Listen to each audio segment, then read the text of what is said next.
Secret of a Mountain Serpent is described also, as you told now, as a poetic exploration of desire. Yeah? And how did you first conceive the central idea of the film? Okay, so I used to live in a Himalayan town, and most of the men from that Himalayan town used to migrate for army to war. And I was in that town around the war times, and I saw a lot of waiting wives. I mean, it was like normal in those towns, and that men will migrate for work or for war, and women left behind. So I have seen a lot of women left behind, waiting for their husbands, lonely wives. And I was thinking that why should someone have to sacrifice themselves for the one who is not present? Is it fair with them? I mean, someone else is getting benefit with war, with boundaries, with borders. What these women are getting, and why we are making it like a norm, like something, sacrifice is the biggest thing to do and all that. Why? What is their life? So I conceived this film that time, and I know that some wives or soldiers have lovers, because of course, even if it is not war, they come only once in a year to their home, and these wives are allowed to feel that, sorry, I don't know your touch anymore. And I can take agency on my own body. I can say no to you, because I don't know, since 11 months you didn't touch me.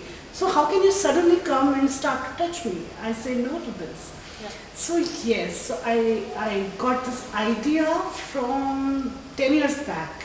When I was 10 years back, I had to deal. I had to deal with it also, because I was thinking that it was a shock for me when I got to know that, okay, some soldier wives have lovers. So I was just shocked. I mean, we all have this moral crisis, I think, and things of what is right and what is wrong. So it took me, I was growing up, and it took me some time to accept this and be confident on this, that yes, everyone is allowed to feel loved, to want love, and surrender themselves to love. Because in India, love is a very particular thing, and whenever, especially women, whenever it comes to sacrifice something, love is the first thing which they have taught us to sacrifice. Oh. Yeah. I mean, they make women, they never make Indian women emotionally self-sufficient. Even if they are financially self-dependent, they are not emotionally self-dependent.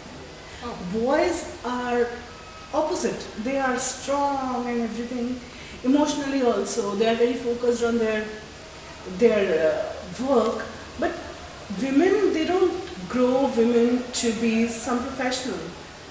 They grow, I mean, we all grow up to become someone's wives or daughters. It is also today, yes? Yes, not in big cities maybe, but even in the big cities actually. But yeah, in 90% of India, yes, this is the truth. But you, in the film, you did it very good, because also the scene when the girl is in the restaurant with the man, you understand what's happening, but you don't say it. So it's wonderful, because you have everything, but you don't say it. So it's nice, it's polite, but it's everything this time. Yeah? So it's good. I love it.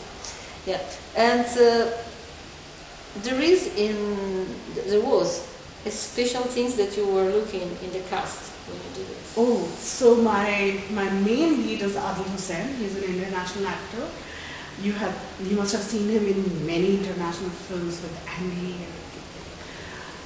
So when I was thinking about who can be this lover for all these women to fall for, and I was feeling that men is so unperfect to be that ultimate lover So who can it be? And we have a lot of stories about snake. Snake is always compared with the sexual desire. So Adil Hussain was the only name, I won't say the first name, Adil Hussain was the only name came across my mind that he looks some ancient snake. Because the snake cannot be someone young. It should be ancient. It should be that ancient love which is trying to follow women, which is chasing women for ages, for thousands of years. And I think Adil Hussain was a perfect choice. And he is also very, I mean, when he was doing the part, we all got goosebumps by seeing him in one of the scenes. And we were feeling that he's changing, he's attractive, and he looks risky, and he looks inviting also, but still risky. And he was so prepared when he came on the set. He was like, he in fact knew that what is the emotional memory of the snake and everything. So yeah, the snake, Adil Hussain was the first choice, and the only choice actually. Trimara for Barkha, she belongs to that area from where I conceived the film. Okay. And finally I shot also in the same town. So, yeah. And you are both writer and director. Yeah? Mm-hmm. So which one of the part was more challenging? Oh my gosh. I feel it's too interlinked for me now because I don't see, I mean, a screenplay is a living thing for me. I was writing and I was rewriting even when I was editing also.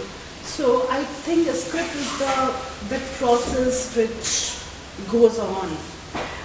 Directing, I'm still looking for my position in aesthetics because I know that what I'm trying to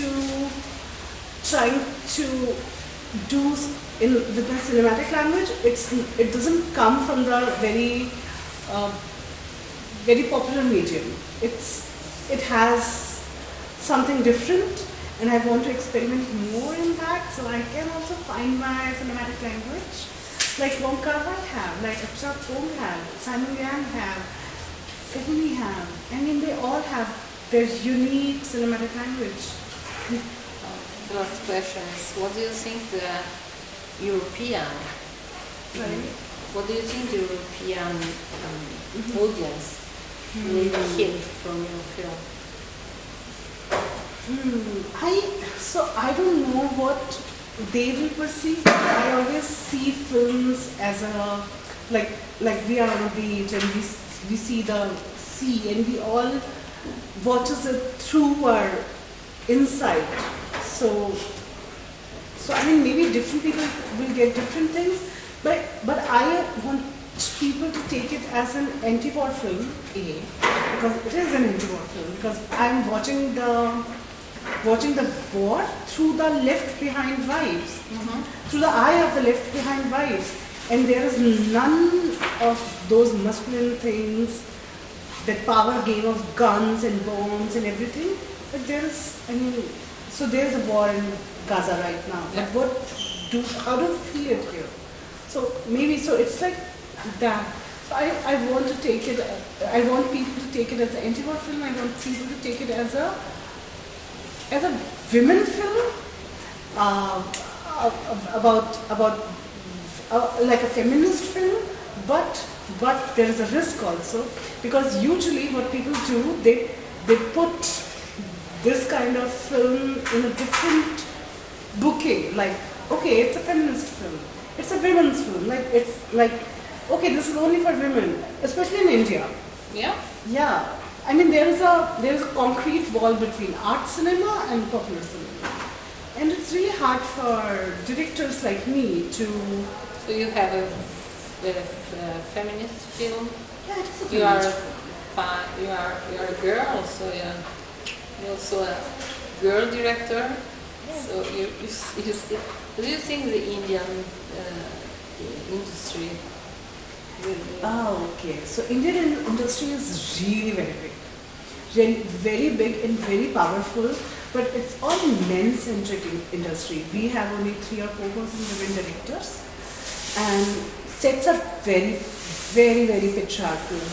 So in indie films, it's a bit better, but otherwise sets are very patriarchal. Men doesn't know how to take orders from women, and studios and financiers don't believe on women. I want people to love my film, to accept my film, to accept my characters, and I accept people to, I mean, there is a acquired taste. I think every taste is acquired, but films like this, which are a bit artsy, inaccessible, you can say slow cinema, people are going out of taste of this because there is bombardment of 30-second reels and fast films and everything. This is this time. So I want people to try to acquire this taste also. So every kind of cinema has this right to exist. So, can we say good luck? Thank you so much. And we are waiting for your social. Thank you. Thank you.